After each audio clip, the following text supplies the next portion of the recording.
Mesdames, Messieurs, bonsoir et merci de la fidélité à la télévision nationale. Au sommaire de cette édition, mobilisation populaire à Mamoun pour célébrer les acquis du chef de l'État général Mamadi Doumbouya par les fils du Fouta Djallon. Une mobilisation marquée ce vendredi par le lancement par le ministre secrétaire général de la présidence et du ministre directeur de cabinet de la présidence des travaux de la route Mamoun-Farana. Réunion à Abidjan des ministres de la pêche des pays riverains de l'océan Atlantique. Les échanges ont porté sur la protection des ressources halieutiques. La Guinée, fortement représentée à cette rencontre, prend désormais la présidence. Littérature avec les contes d'une petite fille. Mbo Mariam publie son premier livre. Elle n'a que 9 ans. Un exploit pour cette fille qui figure désormais parmi les écrivains du pays. C'est tout pour les titres. Une fois encore, bonsoir et bienvenue dans ce journal à Mamoun, journée de mobilisation populaire et de lancement des projets d'envergure sous le signe de l'unité et du développement. Ce vendredi, en prélude à la marche de soutien aux idéaux du CNRD, plusieurs projets structurants ont été officiellement lancés sous les acquis du ministre, sous les auspices bien sûr du ministre secrétaire général de la présidence et du ministre directeur de cabinet de la présidence de la République. Parmi les moments phares de cette journée figure la pose de la première pierre de la route nationale RN2 Mamoun-Farana, longue de 185 km. Reportage Oumar Bari. La ville Carrefour Mamoun vibre au rythme d'une grande manifestation de soutien aux acquis du Comité national du Rassemblement pour le développement CNRD, sous la direction éclairée de son Excellence, le général Mamadi Doumbouya, président de la République. En prélude à cette mobilisation baptisée Marche de l'unité et du rassemblement, Mamoun a rassemblé une foule nombreuse venue témoigner son adhésion aux actions entreprises par les autorités. À son arrivée ce vendredi 25 avril 2025 à Mamoun, le ministre directeur de cabinet de la présidence de la République, Djiba Diakité, a été accueilli avec tous les honneurs par les autorités locales à l'entrée de la ville. Puis, il a rejoint le général Amara Kamara, ministre secrétaire général de la présidence de la République, à sa résidence. Les festivités ont débuté par une rencontre avec les sages de Mamoun dans le quartier Al-Mamiya, organisé en l'honneur du président de la République, son Excellence, le général Mamadi Doumbouya. À cette occasion, les sages des 3 Diwi et du Fouta, l'abbé Timbi et Timbo, ont formulé des prières pour le développement harmonieux de la Guinée et pour le renforcement de la cohésion sociale. Ils ont également salué les avancées significatives enregistrées sous la conduite du chef de l'État, exprimant leur gratitude et renouvelant leur soutien à son leadership. Nous sommes très satisfaits de ce qui est en train d'être fait par son Excellence, Monsieur le Président de la République, son Premier ministre et son gouvernement.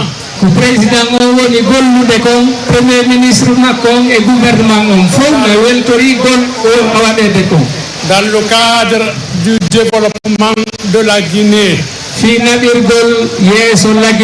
la refondation et tous les redressements qui sont en train d'être faits. Le Fouta, à travers Mamoun, vous dit Assalamu alaikum wa rahmatullahi wa barakatuh et vous dit Kosadi Kotoli à Mamoun. La journée de ce vendredi a été également ponctuée par une séance de lecture du Saint-Coran, suivie de la grande prière du vendredi, un moment fort de recueillement et de spiritualité partagée par les autorités et les citoyens de Mamoun. Dans la continuité de cette dynamique, les autorités ont procédé au lancement officiel de plusieurs projets structurants, notamment la pose de la première pierre de la route nationale RN2 Mamoun-Farana, longue de 185 km. Ce projet routier ambitieux, confié aux entreprises Enanchine et Sebitec, vise à renforcer les infrastructures de transport et à désenclaver cette zone stratégique du pays. Cette route, considérée comme stratégique, permettra de désenclaver plusieurs zones rurales et de stimuler l'activité socio-économique. Cette route ne relie pas que des villes. Elle ouvrira de nouvelles perspectives pour des milliers de citoyens et facilitera la mobilité des personnes et des biens. renforcera la solidarité entre nos régions, désenclavera nos territoires et surtout stimulera une croissance économique. La réalisation des travaux a été confiée aux entreprises Enan Chine et Sebitech, partenaires techniques de longue date. Nous veillerons sur leur rigueur, leur professionnalisme et surtout leur engagement à respecter les cahiers de charges et les normes, tant sur le plan technique, environnemental que social. Ce projet, tout au long de sa mise en œuvre, créera des opportunités concrètes d'emploi, tant directes qu'indirectes. Il dynamisera les échanges commerciaux, ouvrira de nouvelles perspectives économiques et facilitera l'accès aux services sociaux de base pour des milliers de nos concitoyens, en particulier dans ces zones enclavées. Ce projet s'inscrit résolument dans la vision ambitieuse du général Mamadi Doumbouya à bâtir et à transformer structurellement notre pays à travers le développement d'infrastructures et une politique cohérente d'aménagement du territoire. Dans le même élan, le projet d'appui aux efforts d'adaptation au changement climatique des communautés agro-silvopastorales de Mamou a été officiellement lancé. Un programme structurant qui s'inscrit dans le cadre de la politique environnementale prônée par le chef de l'État. Selon la ministre de l'Environnement et du Développement durable, Diamy Diallo, cette initiative vise à apporter des réponses concrètes et durables aux défis environnementaux auxquels font face les populations rurales, notamment dans le contexte de la dégradation des ressources naturelles. Le général Mamadi Doumbouya a la ferme volonté de développer notre pays en le dotant d'infrastructures tout en préservant notre environnement vital à notre survie. Les communautés agro-silvopastorales jouent un rôle fondamental dans la préservation de notre environnement, la sécurité alimentaire et la gestion durable de nos ressources naturelles. Pourtant, elles figurent parmi les plus exposées aux effets néfastes du changement climatique, tout en disposant de moyens d'adaptation limités. Et c'est pour faire face à cette situation que le ministère de l'Environnement et du Développement durable, en parfaite cohérence avec la vision du chef de l'État, le général Mamadi Doumbouya, a initié ce projet structurant financé par le Royaume de Belgique et mis en œuvre par la FAO, avec l'implication effective et active des services techniques déconcentrés et des communautés. Ce projet, d'un montant de 4 millions d'euros, s'inscrit dans la dynamique du programme Simandou 2040, qui ambitionne de bâtir une agriculture résiliente, durable, respectueuse de nos ressources naturelles et favorisant la conservation de la riche biodiversité de notre pays. Concrètement, ce projet prévoit un programme d'assainissement de la ville de Mamou, incluant la collecte, le tri, le transport et la gestion des déchets. L'appui technique et organisationnel aux groupements agro-silvopastoraux dans les localités de Ourekaba, Sumbaloko et Tolo, ainsi que la formation des agriculteurs aux techniques innovantes respectueuses de l'environnement. Autre temps fort de cette journée, l'inauguration de la compagnie mobile d'intervention et de sécurité numéro 10 de Mamou dans le cadre de la réforme et de la modernisation des forces de défense et de sécurité. Cette infrastructure conforme aux standards actuels s'inscrit dans un vaste programme engagé par le président de la République, son Excellence le général Mamadi Doumbouya. Le ministre de la Sécurité et de la Protection civile, Bachir Diallo, a salué cette réalisation, soulignant l'engagement de l'État à doter les forces de l'ordre d'outils modernes pour une meilleure sécurisation du territoire national. Cette compagnie mobile, la 10e du genre sur le territoire national, s'inscrit dans la vision stratégique du chef de l'État qui a fait de la modernisation des forces de sécurité une priorité. C'est pourquoi je tiens à lui exprimer toute ma reconnaissance pour que sa vision éclairée et son leadership affirmé continuent de produire son impact sur le territoire de la République de Guinée. En tant que carrefour bien connu, la ville mérite une sécurité renforcée adaptée à cette spécificité. Cette caserne non seulement permettra de répondre aux défis actuels du maintien et du rétablissement de l'ordre public de façon spécifique et de contribuer avec les autres forces de défense et de sécurité à la lutte contre le banditisme, les trafics illicites ou autres comportements déviants, mais aussi de servir de base avancée pour des opérations coordonnées avec les autres unités déployées dans les régions avoisinantes. Enfin, la pose de la première pierre de l'antenne régionale des garages du gouvernement de Mamou est intervenue sous la présidence du ministre secrétaire général de la présidence, le général Amara Camara.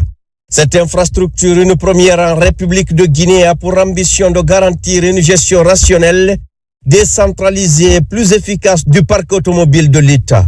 Le général Amara Camara a, à cette occasion, mis en avant les multiples projets et programmes en cours, symbole de l'engagement du général Mamadi Doumbouya en faveur de la décentralisation et de l'efficacité administrative. Aujourd'hui, nous inaugurons le siège de la compagnie mobile d'intervention et de sécurité. Nous lançons un projet au compte du ministère de l'Environnement. Nous posons la première pierre de la route Mamou-Farana et nous entamons la construction du siège régional des garages du gouvernement. Ces réalisations illustrent l'engagement indéfectible de notre président, le général Mamadi Doumbouya, envers le développement de notre nation. La vision du président de la République pour notre pays repose sur un principe fondamental. Le développement des infrastructures routières est essentiel pour lui, pour faciliter la mobilité des personnes et des biens, mais aussi assurer la connectivité des villes. Ce projet de garage fait partie d'une initiative plus vaste visant à moderniser et à optimiser nos ressources publiques, en offrant à notre administration un espace spécifiquement conçu pour l'entretien et la gestion des engins roulants. Nous renforçons bien évidemment notre efficacité. Nous ambitionnons très rapidement de pouvoir y former des apprenants dans un futur très proche.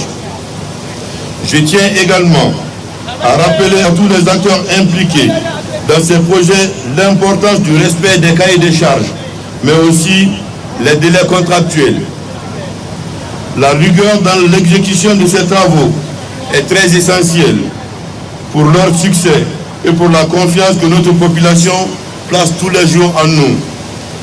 Ensemble, engageons-nous à garantir la qualité et la transparence de nos actions. En outre, il est essentiel de projeter notre regard vers l'avenir. La transformation de Mamou en un hub stratégique, comme l'indique le programme Simandou du président de la République, est une vision ambitieuse que nous devons réaliser dans un futur proche aussi. Cela nécessite la coopération de tous les citoyens, des entreprises et des institutions, car chaque acteur joue un rôle clé dans ce élan de développement. Ces différentes réalisations s'inscrivent dans la dynamique impulsée par les autorités sous le magistère du président de la République, son Excellence le général Mamadi Doumbouya. Le chef de l'État entend faire du développement local et de la modernisation des institutions un levier fondamental pour une Guinée plus forte, plus équitable et tournée vers l'avenir. Comme vous venez de le constater, plusieurs personnalités du pays ont rallié la ville de Karamoko Alpha Timbo pour manifester leur soutien au chef de l'État, le général d'armée Mamadi Doumbouya.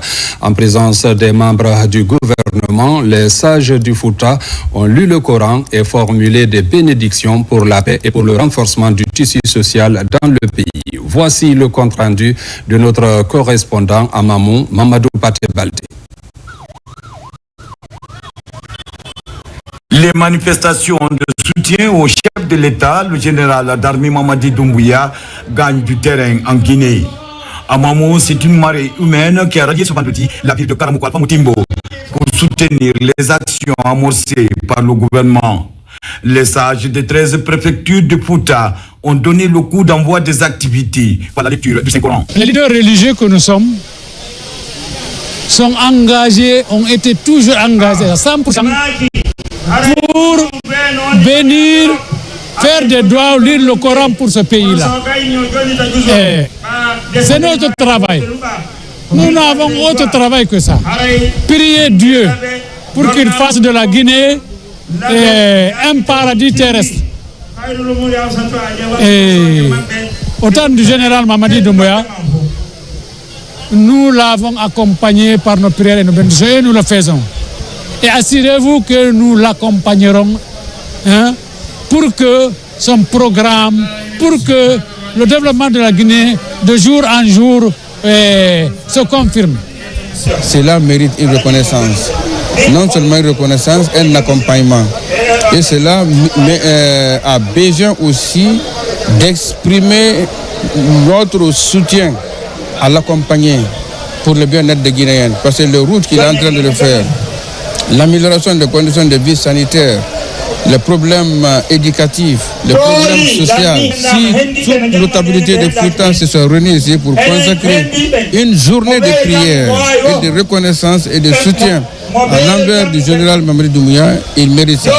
Devant les membres du gouvernement, des institutions républicaines, des hauts cadres du pays, des représentants des 9 divers du Fouta théocratique et des fidèles musulmans venus des 4 régions naturelles du pays, les imams ont lu le Coran en entier, la Sourate Yassine, pour la paix et la cohésion sociale. Certains membres du gouvernement saluent cette initiative des fils du Fouta. Je demande aux autres préfectures de faire autant. Ce que Mamou est en train de nous montrer, les autres peuvent aussi le faire. Je pense que la population aujourd'hui a compris les œuvres de Mamadi Doumbouya, du général Mamadi Doumbouya. La population apprécie partout où nous sommes passés d'ailleurs. Parce que depuis un certain temps, nous sommes sur le terrain. Moi, j'étais précisément à Fria. Mais toutes les populations sont mobilisées pour dire oui au général Mamadi Doumbouya, pour saluer d'ailleurs les œuvres de Mamadi Doumbouya et puis encourager à ceux qui se présentent. Les sages ont formulé des prières pour la santé, la longévité et la bonne continuation des bonnes œuvres du chef de l'État, le général Mamadi Doumbouya. Et ils ont clairement exprimé leur satisfaction quant à la façon avec laquelle le pays est géré aujourd'hui. Les infrastructures de par-ci, par-là, dans tous les secteurs, que ce soit dans le domaine des routes, de l'agriculture, des hôpitaux, de l'école, de la sécurité. Déjà, le rendez-vous de demain s'annonce particulièrement décisif pour les fils du terroir. Une occasion d'exprimer l'hospitalité légendaire du Fouta aux personnes venues participer à cette cérémonie. Dans cette ferveur, plusieurs personnalités ont répondu à cet appel pour dire oui au général d'armée Mamadi Doumbouya. Fouta a montré et a démontré à Mamou qu'ils sont tous unis et derrière notre président, notre champion, le général Mamadi Doumbouya. À Télémélé, c'est comme si le référendum est passé. Ça, c'est vous dire qu'à Télémélé votera 100% oui pour le référendum. Pour le Fouta qui organise aujourd'hui à Mamou pour célébrer les acquis du président de la République, pour montrer à la population de la Guinée ainsi que le monde entier que le président n'est pas là pour parler, il est là, c'est pour le travail. Et le travail aujourd'hui, il est sur le terrain, on le voit. Et c'est cette joie que la population a, que cette population aujourd'hui du Fouta veut réellement démontrer. Au CNT, les conseillers nationaux réunis en plénière ce vendredi ont délibéré autour du projet de loi spéciale relative au référendum constitutionnel. L'adoption de cette loi à l'unanimité des conseillers nationaux vient combler un vide juridique. La loi adoptée fixe ainsi plusieurs règles générales de l'organisation du référendum constitutionnel. C'était en présence de plusieurs invités. Les détails dans ce reportage signé Robert Siditolno. C'est par cette minute de silence en la mémoire du souverain pontife François, rappelé à Dieu le lundi dernier, que cette plénière a débuté. La séance de ce vendredi est la suite logique du processus référendaire. Devant un parterre d'invités, les conseillers nationaux sous la présidence du Dr Dansa Kourouma délibèrent autour de ce projet de loi spéciale. L'adoption de cette loi organique vient combler un vide juridique en ce qui concerne l'organisation du référendum constitutionnel en vue d'adopter la Constitution. L'organisation du référendum constitutionnel procède du souci de légitimation de la norme constitutionnelle tenue pour suprême dans l'ordre juridique national. En droite ligne de la promesse du 31 décembre 2024 de son Excellence général Mamadi Doumbouya, le gouvernement a soumis à l'examen du CNT le projet de code électoral qui a pour vocation de préciser les modalités techniques et organisationnelles des référendums et des élections, précisément celles relatives à l'exécution de l'ensemble des processus électoraux, au déroulement régulier des campagnes électorales, au mode de contrôle des opérations de vote, à la procédure de règlement des contentieux, à la validation des scrutins et à la proclamation des résultats. La présente loi adoptée fixe ainsi les règles générales de l'organisation du référendum constitutionnel. Cette solution de loi référendaire spéciale n'a ni pour objet ni pour effet de retarder la poursuite de l'examen de la loi organique portant code électoral. Elle implique d'abord que l'examen de la dite loi organique se poursuive au regard du projet de constitution, tout en gardant le chapitre dédié au référendum pour ceux postérieurs à l'adoption de la nouvelle constitution. À partir de la promulgation de la nouvelle constitution, la loi organique portant code électoral qui aura été préparée en référence au contenu du projet de constitution sera immédiatement soumise au contrôle de conformité de la nouvelle constitution. Nous avons pris beaucoup de dispositions et nous sommes arrivés à cette étape décisive qui vient d'être aussi franchie. Donc je me réjouis de l'adoption de cette loi. À la suite de cette adoption, le président du CNT a salué le sursaut patriotique qui a caractérisé le travail à tous les niveaux. Après l'adoption du projet de constitution et de la loi spéciale, et une fois finalisé le projet de code électoral, viendra l'étape de vulgarisation du projet de nouvelle constitution. Cette étape sera déterminante.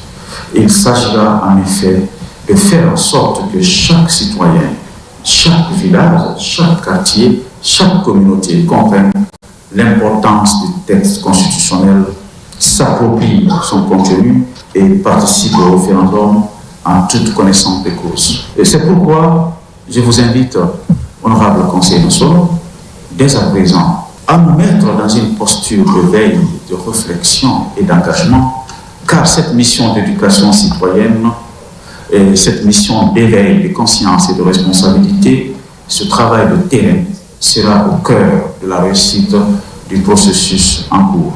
La délibération autour de ce projet de loi spéciale relatif au référendum constitutionnel devrait ainsi favoriser le retour rapide à l'ordre constitutionnel conformément aux engagements du chef de l'État. Conakry vit au rythme de la 17e édition des 72 heures du livre. Ce rendez-vous culturel annuel est placé cette année sous la haute autorité du président général Mamadi Doumbouya et de la première dame de la République. La cérémonie d'ouverture a réuni de nombreuses personnalités, dont le ministre directeur de cabinet de la présidence, Djiba Diakité. Compte rendu, Oumar Bari. C'est un rendez-vous culturel majeur qui a démarré à Conakry. La 17e édition des 72 heures du livre a été officiellement lancée ce mercredi 23 avril 2025 sous le haut patronage du président de la République, son Excellence, le général Mamadi Doumbouya, et sous le marrainage de la première dame, Madame Lauriane Doumbouya. La cérémonie d'ouverture, riche en couleurs et en émotions, a rassemblé de nombreuses personnalités, parmi lesquelles le président du Conseil national de transition, Dr Dansa Kourouma, Djiba Diakité, ministre directeur de cabinet de la présidence, des membres du gouvernement et des représentants des institutions républicaines, ainsi que des diplomates. Cette année, l'événement qui s'inscrit dans une dynamique résolument engagée en faveur de la promotion des voix féminines, met à l'honneur la puissance féminine, un thème fort qui résonne avec les priorités du programme Simandou 2040, notamment dans son deuxième pilier, éducation et culture, incarnant une volonté de placer la femme au cœur du développement socio-culturel. Je tiens à rendre un vibrant hommage à M. Sansi Kaba Diakité. C'est la voix de tous les écrivains de Guinée, délégué général des 112 heures du livre de Conakry, infatigable bâtisseur de ponts entre les peuples par le livre. Et comment ne pas s'exprimer du haut de cette tribune notre profonde reconnaissance à son Excellence, Monsieur le Président de la République, pour avoir donné son précieux accord à l'instauration du Grand Prix littéraire du Président de la République de Guinée, prix doté d'une enveloppe remarquable de 500 millions de francs guinéens. C'est un signal fort envoyé à toute la chaîne du livre guinéen, un message clair qui stipule que la culture est un pilier du développement national. Cette 17e édition est dédiée à un thème aussi fort qu'universel. Il s'agit de la puissance féminine, mettant à l'honneur la femme, muse, autrice, éditrice, lectrice, militante et j'en passe. Il souligne avec nous la contribution essentielle des femmes dans l'édification de nos sociétés. Il nous invite à revisiter les héritages, à célébrer les voix féminines qui ont traversé le silence, défier les normes et inscrire leurs pas dans les chemins du savoir, dans une dynamique inscrite dans une logique d'un programme, le programme Simandou 2040. Le livre, encore une fois, occupe une place stratégique dans la construction de notre société, car deuxième volet du programme Simandou. Nous croyons que l'avenir minier, que l'avenir économique et que l'avenir technologique de la République de Guinée doit forcément s'accompagner d'un épanouissement culturel assez profond. Et c'est affirmé que le futur en Guinée, comme ailleurs, s'écrira avec des femmes et par les femmes. Alors, faisons écho du deuxième pilier du programme de transformation politique, sociale et économique de la Guinée, proposé par le président de la République, le général Mamadi Doumbouya. Je vais parler du programme Simandou 2040 dans son pilier 2, l'éducation et la culture comme socle de la transformation durable et irréversible de notre société. Je déclare au nom du chef de l'État, le président de la République, lancer officiellement les 72 heures du livre édition 2025, placé sous le thème « La puissance de la littérature comme levier de la puissance féminine ». Tous les intervenants ont salué les efforts du chef de l'État en faveur de la promotion des femmes. Un engagement récemment illustré par un décret présidentiel ayant porté 48% de femmes au poste de chef de cabinet, confirmant ainsi une avancée notable dans la représentation féminine dans les sphères décisionnelles du pays. C'est un honneur pour moi de parler au nom des femmes de la République de Guinée, mais surtout de parler au nom de la Première Dame qui met en avant l'émancipation de la femme, l'entrepreneuriat féminin, le leadership féminin dans toutes ces actions. Les 72 heures du livre interviennent à un moment crucial du développement de notre pays dans le cadre de notre programme de développement national du pays socio-économique durable et responsable, le programme Simandou 2040, qui en son pilier numéro 2 met en avant la culture et l'éducation. On met comme accent particulier pour cette 17e édition des 72 heures du livre la puissance féminine.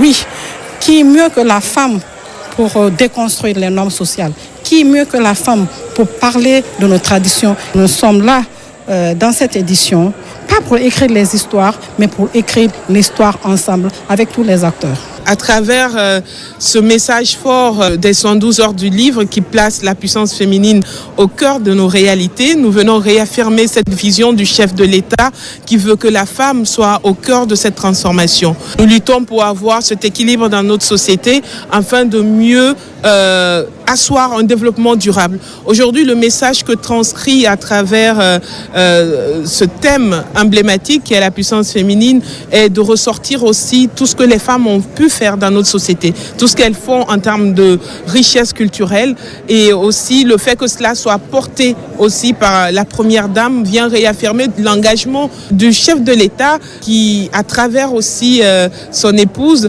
qui veulent apporter cette contribution essentielle à l'essor de notre développement durable. Sur place, des artistes ont livré des prestations hautes en couleurs, entre poèmes engagés, danse et chants, pour célébrer le rôle central des femmes dans la société guinéenne. Durant 3 jours, Conakry va vibrer au rythme du livre.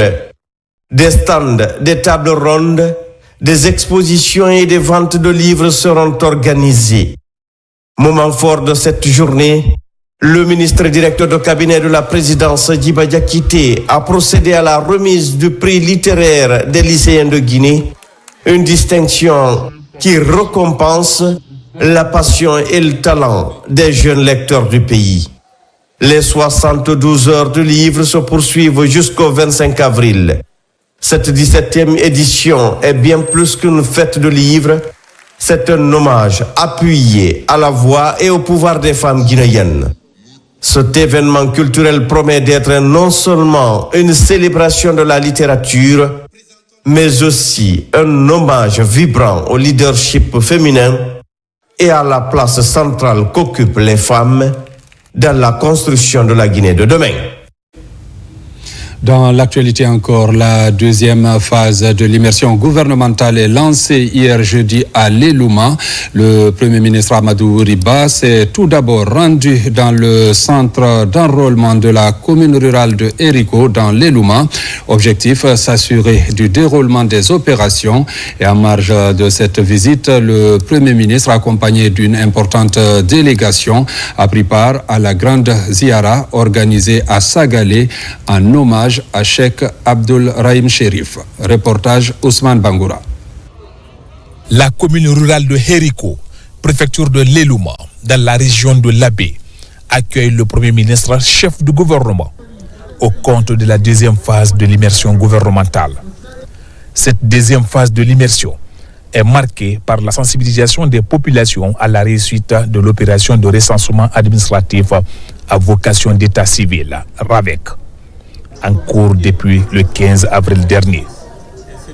Ici, au centre d'enrôlement de Hériko, Amadou Ouriba visite les installations afin de s'enquérir du déroulement des opérations. Les fils résidents et ressortissants de la localité se réjouissent déjà de ce processus de recensement et rassurent le chef du gouvernement quant au bon déroulement des activités. Ça montre encore une fois la volonté du gouvernement d'être à côté de la population. Ça, on se réjouit. Vous aurez dû prendre un hélicoptère pour être à Sagalé. Mais vous avez préféré prendre la route et vivre les mêmes calvaires que nous vivons pour savoir notre situation. Et aujourd'hui, c'est une date symbolique. Parce que c'est une première dans l'histoire de Hériko qu'on reçoit un premier ministre en exercice. C'est à saluer et à remercier. Et c'est à l'actif du général Mamadi Doumbouya. Comme vous pouvez le voir, ces travaux de reprofilage de ce tronçon, long de 62 km qui relie Hériko à Sagalé, avancent à la satisfaction des riverains. Le Premier ministre, impressionné par l'état d'avancement des travaux, a invité les populations à soutenir ce genre de développement local. En marge de l'immersion gouvernementale, le chef du gouvernement a pris part à la grande ziara organisée à Sagalé en hommage à Cheikh Abdul Rahim Sherif. Cette cérémonie religieuse annuelle, initiée par Cheikh Abdul Aziz Sherif de Sagalé, constitue un moment de recueillement. La Guinée a toujours été une terre de spiritualité.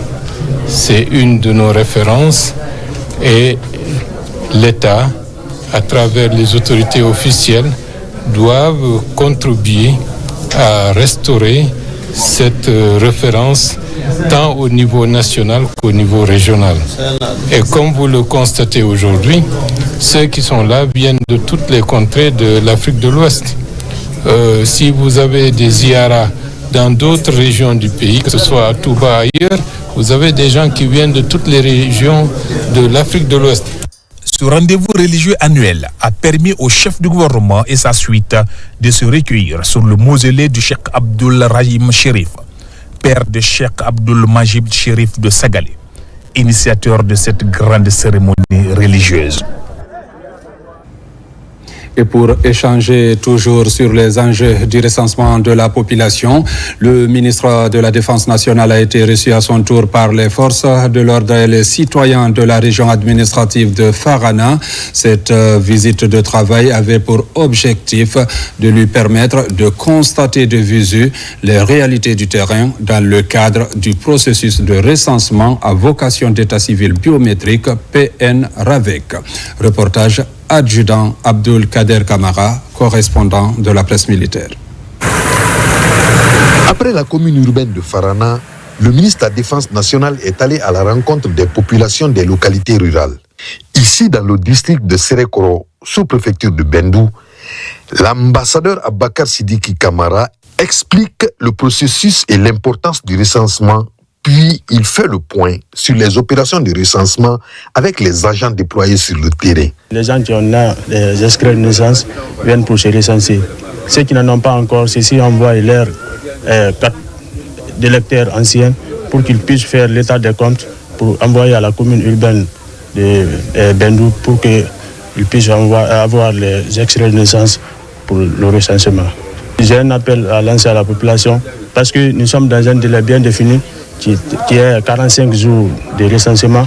Donc je prie les citoyens pour qu'ils puissent venir se faire recenser. Retour en ville, direction la portion centrale du bataillon autonome de Farana.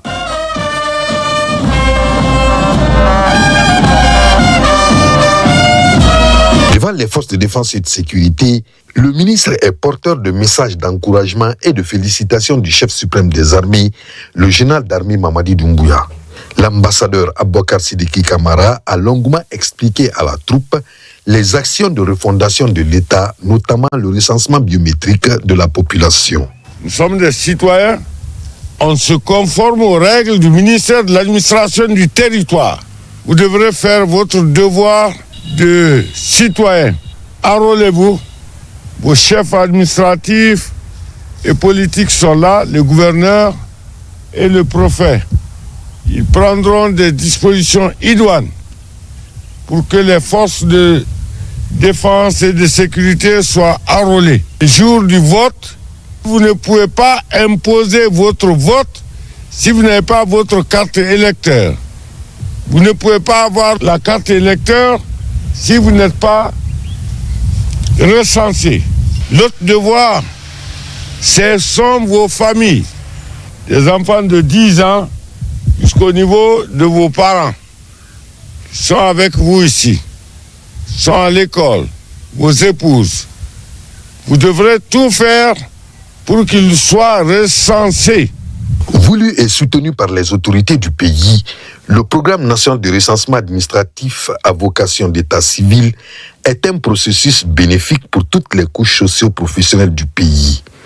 À travers ses échanges directs avec les communautés rurales et les agents déployés sur le terrain, le ministre de la Défense nationale, entouré des cadres de son cabinet, observe avec satisfaction le déroulement de ce processus crucial pour l'avenir de la Guinée.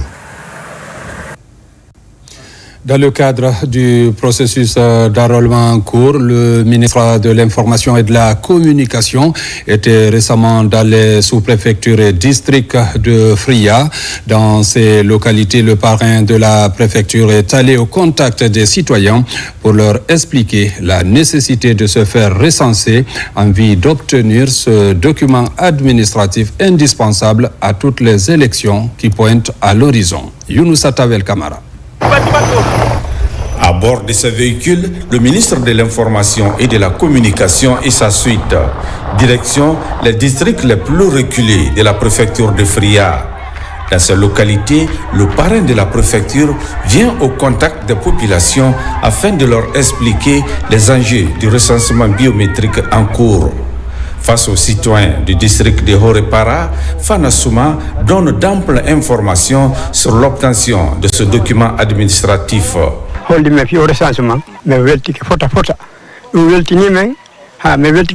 Je suis content de ce processus d'enrôlement initié par le président de la République.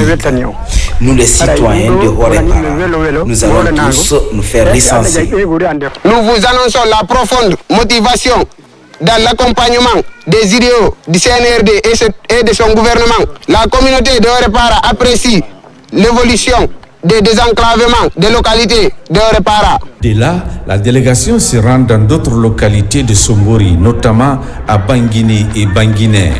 Partout, le ministre Fana Souma exhorte les citoyens à se faire enrôler. Aucun de nos enfants n'a un document administratif. Moi, je fais 4 enfants et je n'ai aucun dossier. Je veux profiter de cette occasion pour me recenser. Je me fais enrôler pour que mon nom soit dans le registre. Je vais mobiliser mes enfants pour se faire recenser. Déjà, les populations se mobilisent devant le bureau de recensement pour accomplir ses devoirs civiques. Une réunion a été tenue entre la radio rurale et les autorités parce que cette radio rurale est écoutée aujourd'hui dans toutes les localités de Fria. Donc c'est un moyen et le meilleur moyen pour nous de faire passer très facilement vraiment le message permettant à la population de venir se faire enrôler. On a commencé d'abord par les districts, les opérations se déroulent normalement, mais ce que nous constatons, c'est qu'il y a beaucoup d'engouement. Les populations sont fortement mobilisées pour donner à l'événement un éclat tout particulier, surtout ici à Fria. Nous avons aussi invité les médias, parce que c'est vraiment un événement extrêmement important, où les médias doivent jouer un rôle extrêmement important pour participer à ce processus d'enrôlement qui est vraiment extrêmement important pour l'avenir de notre nation. Et nous avons aussi constaté que partout où nous sommes passés, les populations sont fortement mobilisées pour saluer les œuvres du général Mamadi Doumbouya, le président de la République. Le ministre parrain de Fria va poursuivre cette campagne d'information et de sensibilisation dans les autres sous-préfectures et districts de Fria. Déjà, la radio rurale et les crieurs publics sont mis à contribution pour mener à bien cette campagne afin d'atteindre le public cible. À Guékédou, le ministre du Travail et de la Fonction publique mobilise les populations autour de cette activité d'enrôlement en vue du référendum du 21 septembre prochain. Dans la commune urbaine, des engagements sont pris pour un enrôlement massif des populations. Reportage Mamadi Ternakamisoko. Depuis le 15 avril dernier, les Guinéens sont mobilisés autour de l'ambitieux programme d'établissement du Registre national des personnes physiques RNPP. À Guékédou, dans le sud du pays, le ministre du Travail et de la Fonction publique ratisse large. Sa campagne d'information et de sensibilisation en direction des populations sur le recensement biométrique touche la commune urbaine. Cet enrôlement est un devoir citoyen. Il est important pour nous en tant que membres du gouvernement qu'on vienne transmettre ce message du chef de l'État auprès des populations de Guékédou. Et les autorités locales sont des leviers clés, stratégiques, incontournables pour la mise en œuvre de cette volonté du chef de l'État. Donc nous avons demandé aux différents présidents des conseils de quartier de s'organiser, de prendre des dispositions pratiques, opérationnelles pour permettre à ce que les citoyens s'enrôlent massivement. Devant les autorités locales fortement impliquées, les messages véhiculés touchent des sensibilités.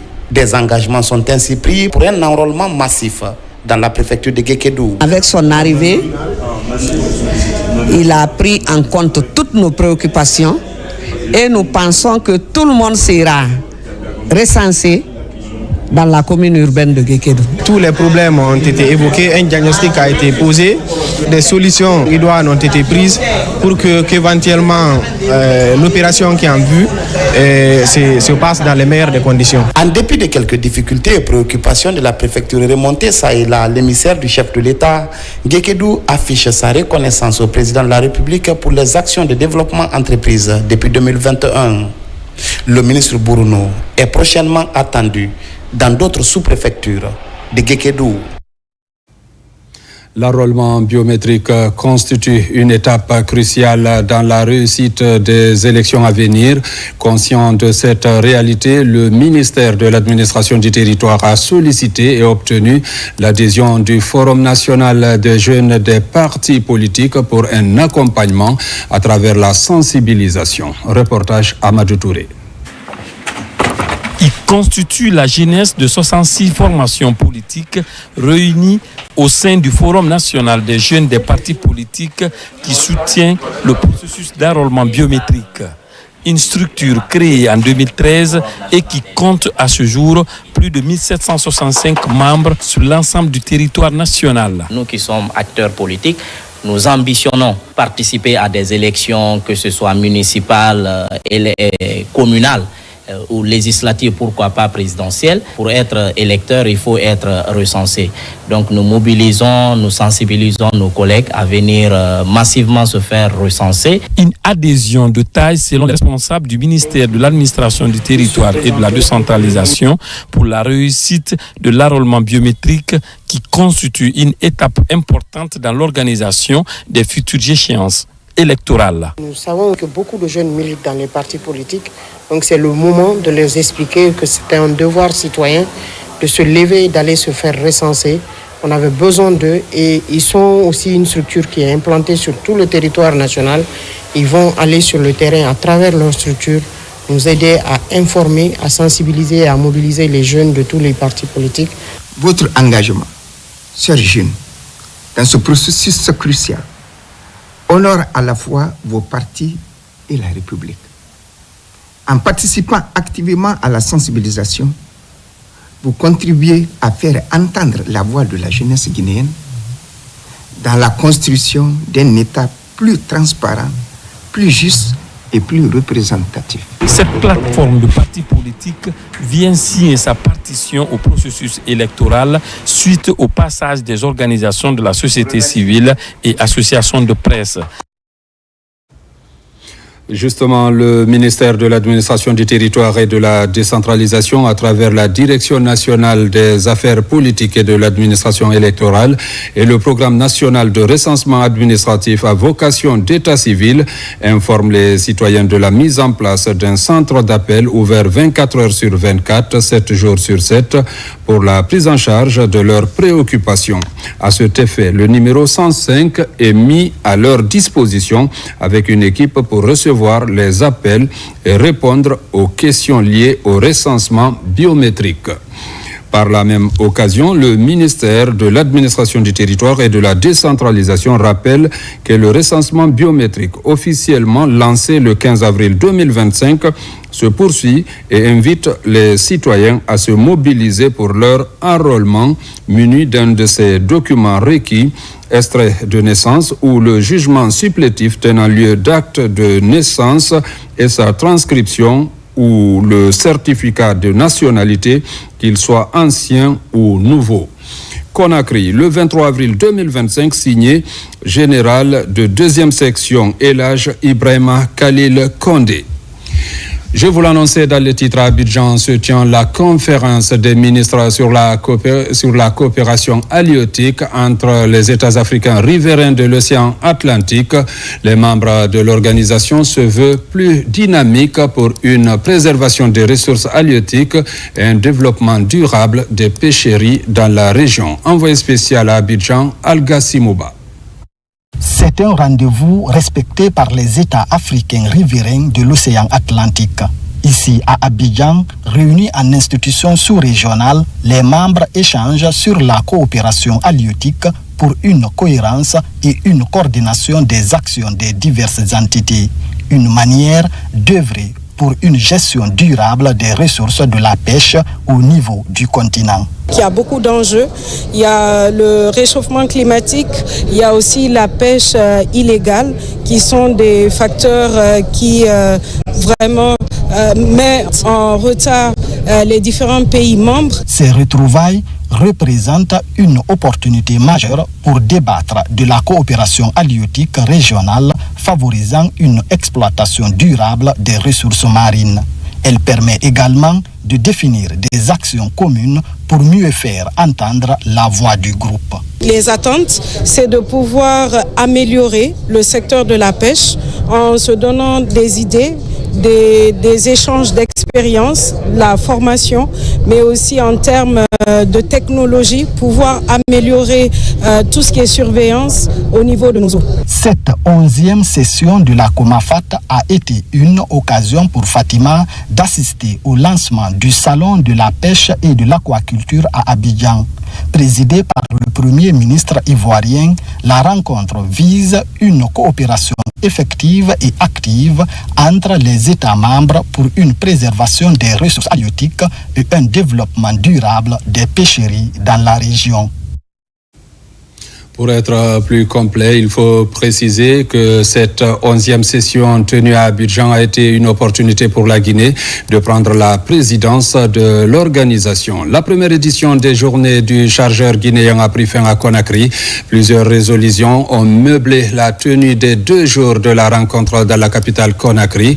Un forum panafricain qui a réuni 18 pays du continent africain. Objectif: mieux connaître l'impact et le rôle primordial que jouent les chargeurs en Afrique. Reportage Mohamed Aïchassila, Mohamed De Camara.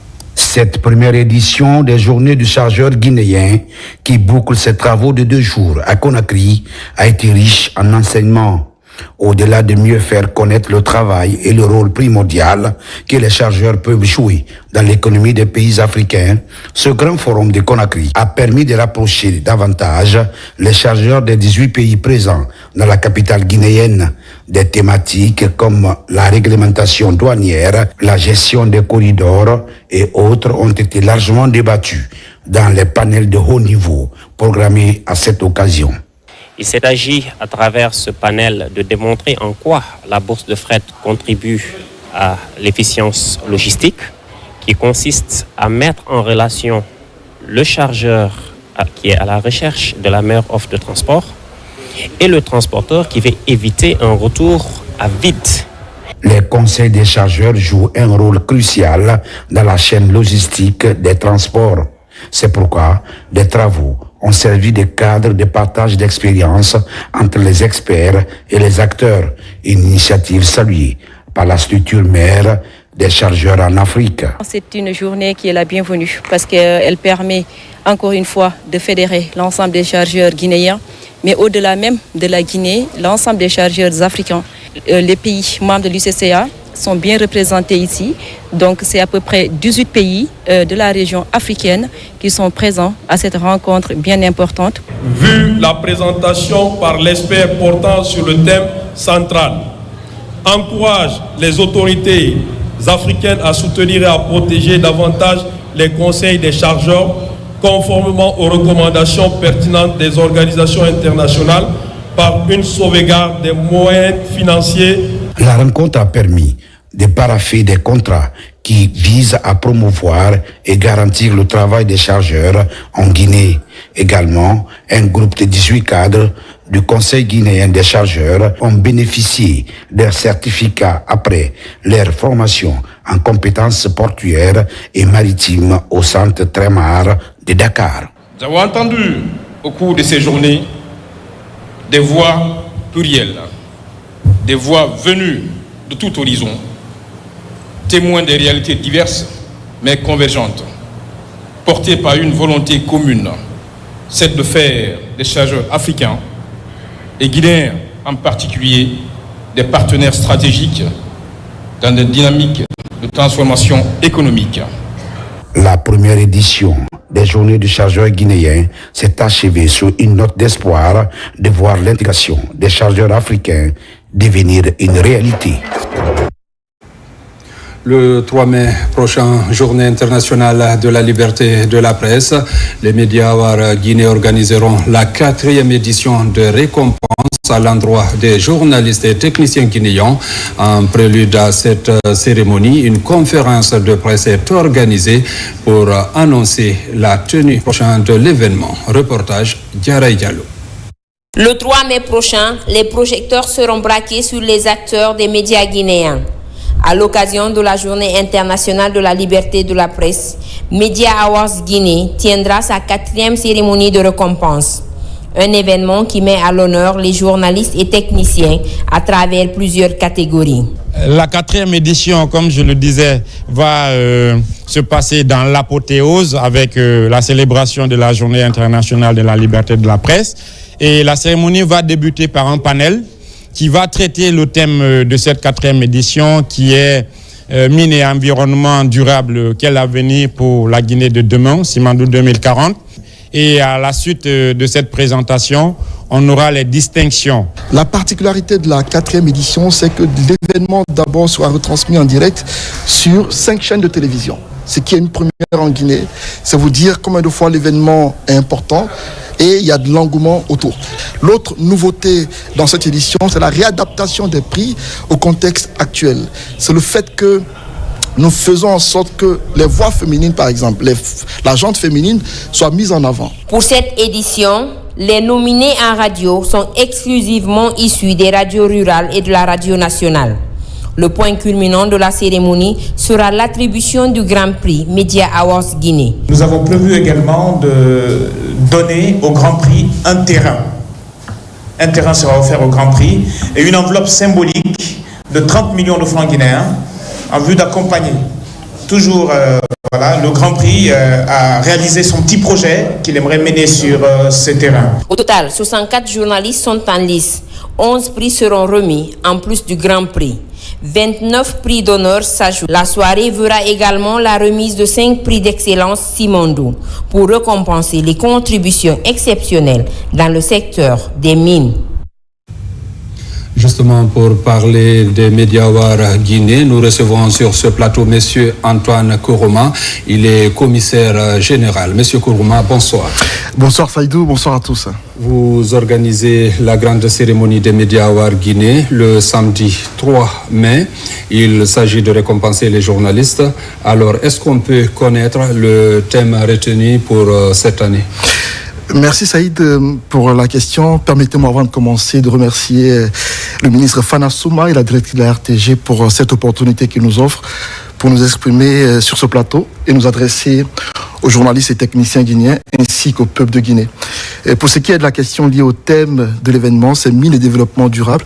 Quelle perspective pour la Guinée de demain ? Et Simandou 2040. On sait tous qu'aujourd'hui, le contexte guinéen reste dominé par ce méga projet autour duquel l'attention des Guinéens reste marquée.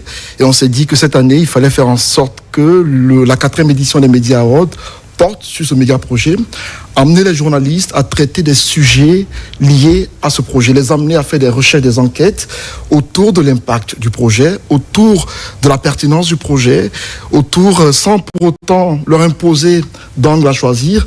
On a fait en sorte que les journalistes candidatent autour de ce thème majeur qui est le projet Simandou. Et à la fin, il y a eu des nominés retenus sur lesquels on va revenir. Alors, comme on parle de récompense, dites-nous, il y a combien de nominés qui sont en compétition pour cette 4e édition ? Nous avons au total 64 nominés pour 11 prix. À la base, il y avait 17 annoncés. À la fin, on s'est retrouvé avec 11 prix parce qu'on a des critères bien élaborés. On est assez rigoureux là-dessus. Lorsque les candidats ne répondent pas aux critères, on est dans l'obligation de prendre une décision pour aller avec ceux qui sont dans les normes. C'est ainsi qu'à l'issue de la présélection, on a pu retenir 64 nominés qui vont compétir dans différentes catégories. Et à la fin, vous avez 11 prix qui vont être décernés, notamment les prix de meilleur présentateur du journal télévisé, les prix de meilleur radio rural, meilleur présentateur du journal au niveau du journal parlé. Et également, au niveau de la gente féminine, on a initié le prix spécial de meilleure voix féminine ou de meilleure journaliste sportive. Donc vous avez des prix comme ça, et il y a aussi le Grand Prix Media Award qui va être décerné à l'un des lauréats de ces différentes catégories. C'est d'ailleurs l'une des nouveautés par rapport à la 4e édition, parce qu'on a évité que cette fois-ci, les patrons de médias ne soient à ce niveau-là les lauréats de ce prix. On fait en sorte que ce soit des reporters ou des techniciens ou encore des médias, s'ils méritent de remporter le prix.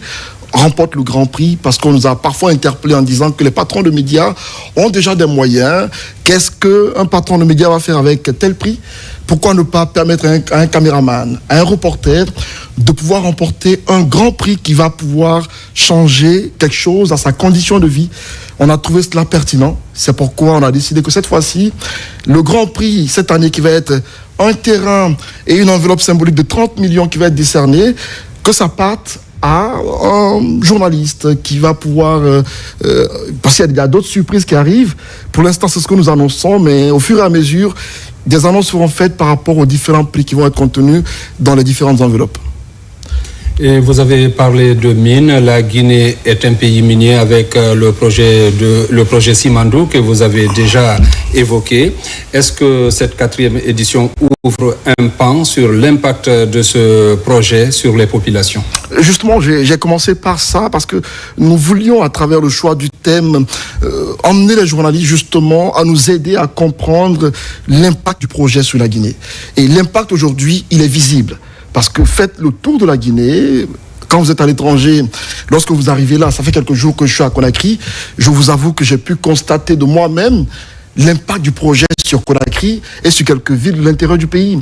Rien que à Dixine, on fait le constat qu'il y a une cité ministérielle qui a vu le jour, et quand vous y passez, vous faites le constat que ça a fortement changé l'image de manière qualitative de la ville de Conakry. Vous faites le constat qu'il y a un institut national de santé publique qui a vu le jour à Koya. On a également la plage Kamayenne qui fait le beau jour de jeunes Guinéens, également de cadres qui font des réunions et tout cela. Vous avez la rénovation de l'hôpital Donka qui est une réalité, et également le pont unique de Tanene qui sera bientôt inauguré. Pour moi, ce sont des impacts tangibles, c'est perceptible. On a le port de Mafraya qui est en construction, également la construction de ces chemins de fer de plus de 650 km qui sont une réalité.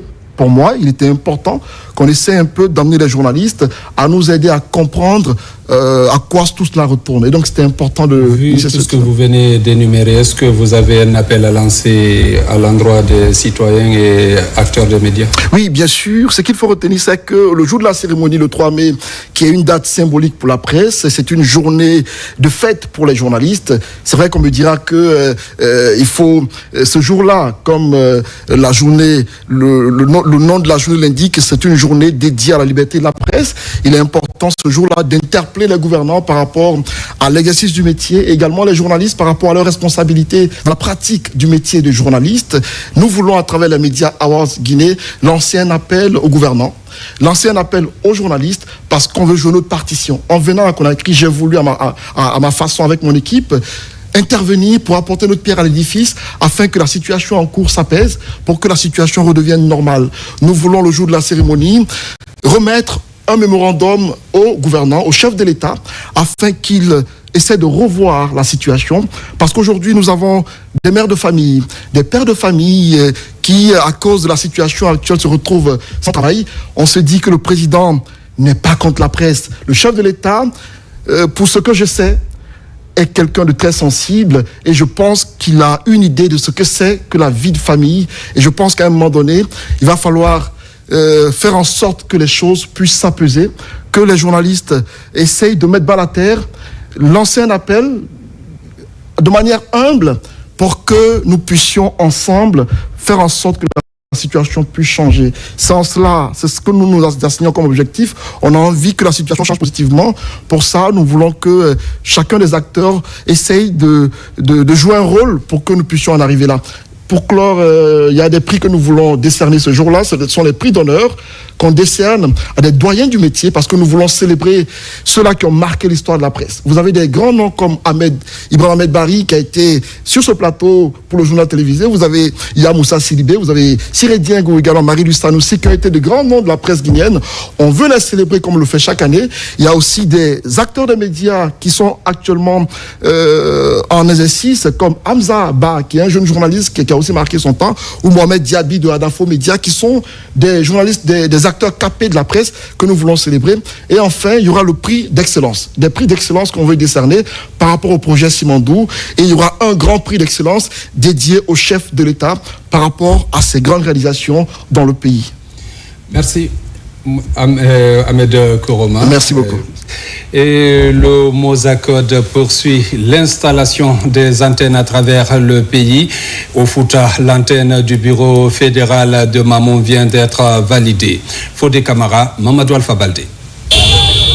C'est avec une immense fierté et de profond enthousiasme que la délégation, regroupant les différentes structures du mouvement Saran Chérif pour la continuité du général Mamadi Doumbouya Mosacode, effectue sa rentrée dans la ville de Mamoun. Avec la coordination dynamique de Raja Djaba Doumbouya, cette rentrée mémorable a été marquée par un accueil chaleureux tout au long du parcours.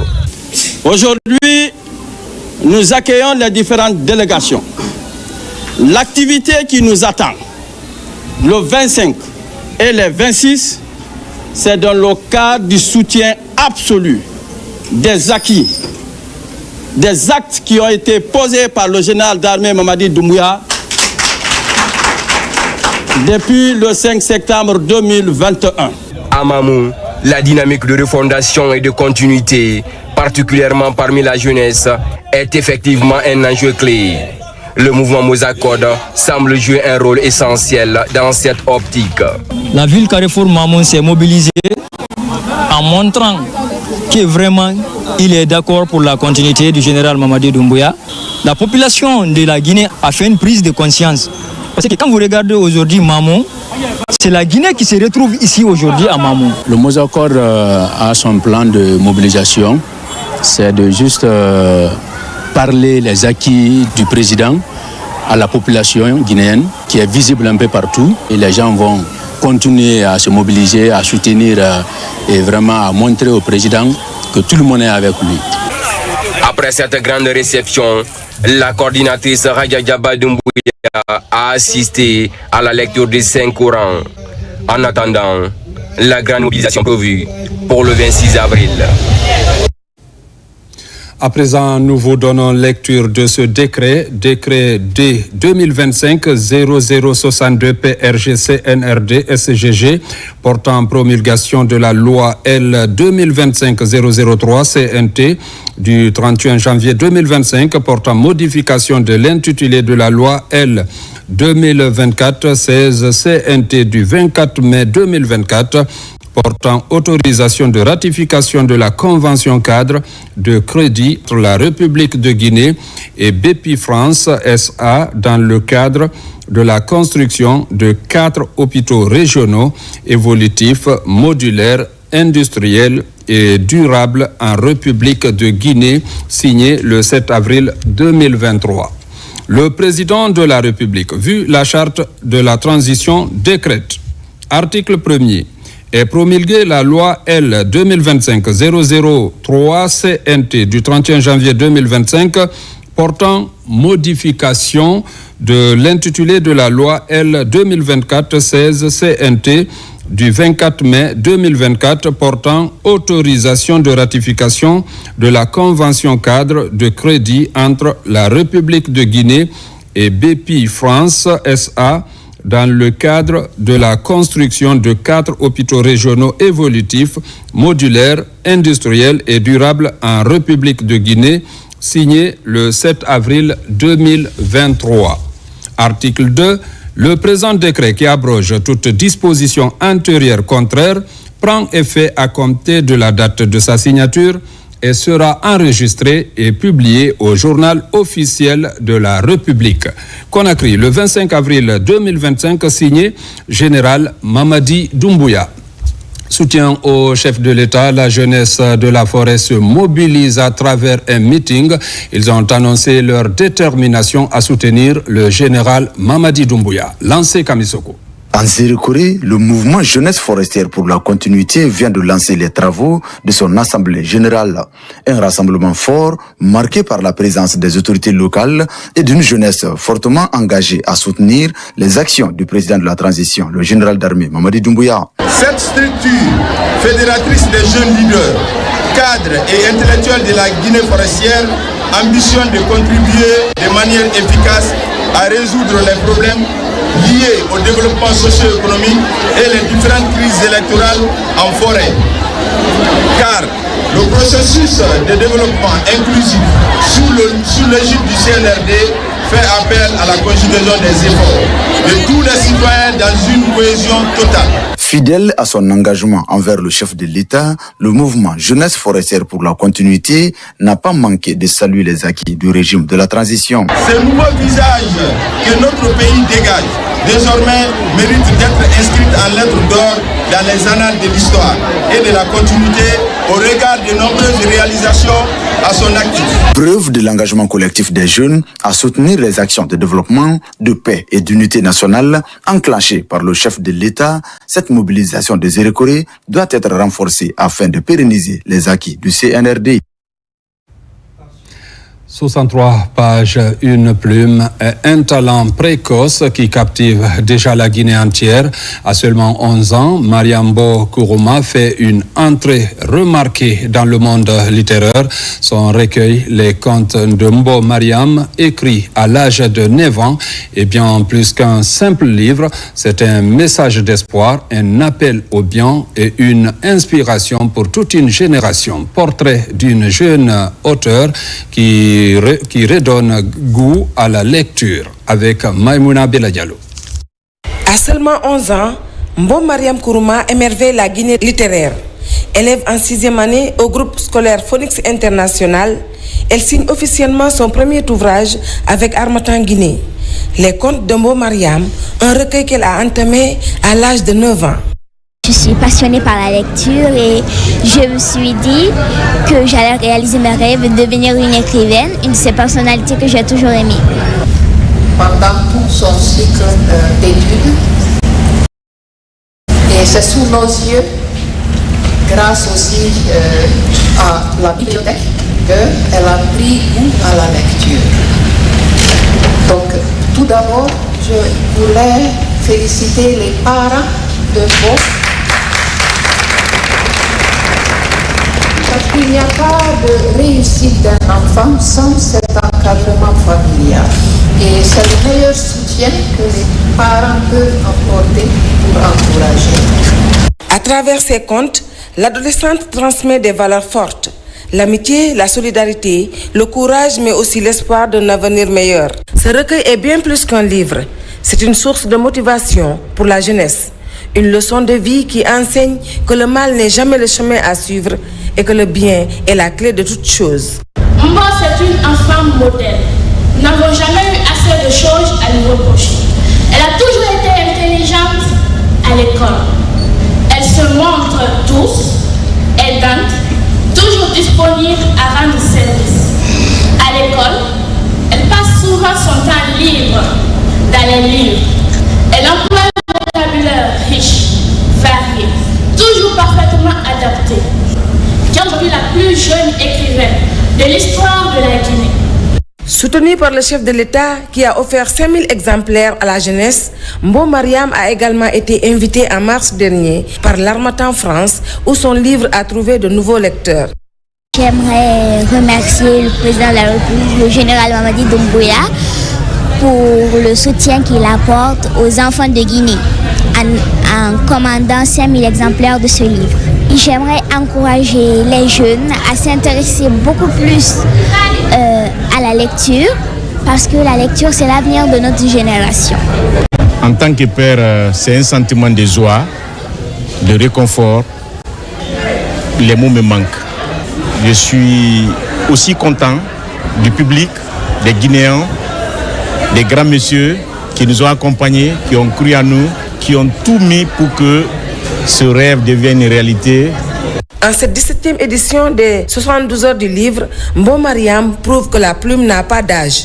Une étoile montante de la littérature guinéenne, elle éclaire déjà le chemin des générations futures. Mesdames, Messieurs, c'est la fin de cette édition. Merci à vous qui nous suivez du côté de Mamoun comme partout ailleurs dans le monde. Bonne suite de programmes sur la télévision nationale.